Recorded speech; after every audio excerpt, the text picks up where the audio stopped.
हाँ अणसमझियल ॿार हुयसि ऐं अदा साले 12-13 सालनि जो छॾे असांजी अमर ही जहान छॾे हुई।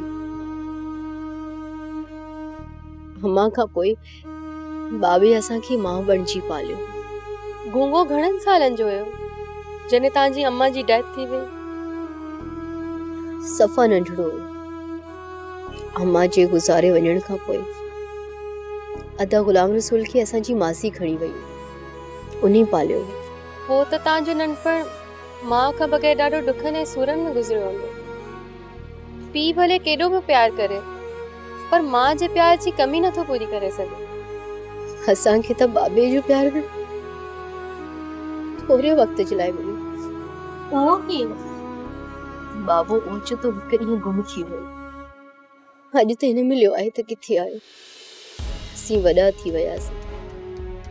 बिजार खान जे ॻोठ मां बाबा जी ॻोल्हा लाइ लॾे हिते हलिया आयासीं।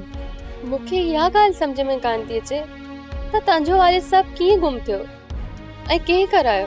वो दरअसल असांजे बाबे जो सरदार निरोज खान सां झेड़ो हलंदो हो। बाबे सरदार निरोज खान जे भाउ खे मारे छॾियो। उन खां पोइ अचानक बाबो अलाए केॾां गायब थी वियो। किन माण्हुनि जो ख़्यालु आहे त बाबे खे सरदार माराए लाश गुम कराए छॾियो आहे ऐं वरी किन जो चवणु आहे त बाबो केॾां मुंहुं करे हलियो वियो आहे।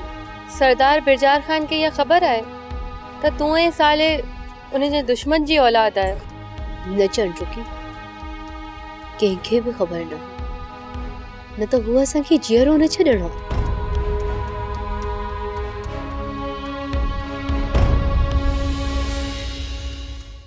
छा मतलब?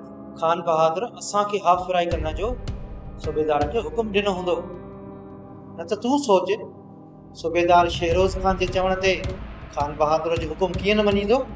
हाँ तूं सही तो चई रघु। सूबेदार में एतिरो दम किथे आहे? अॼु असांखे हिन इलाइक़े में सरहदे घणा ॾींहं थिया।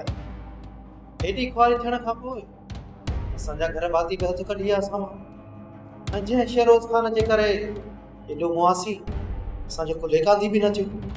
मूं शेरोज खान ॾे अहिड़ो तंजापो कयो आहे, जेकर न थोरी बि गैरत हूंदसि असांजी वार ज़रूरु कढो, न त पोइ मिर्च लॻण ते सूबेदार साहिबु निजापो कंदो के पोइ त सुबह त कलम हाणी असांखे जेल भेड़ो करे।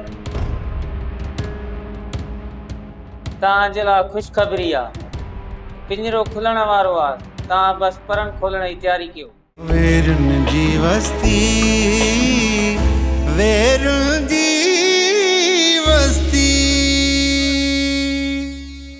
सब्सक्राइब कयो असांजो official YouTube channel Sindh TV HD drama ऐं वधीक अपडेट लाइ बेल आइकन खे क्लिक करियो।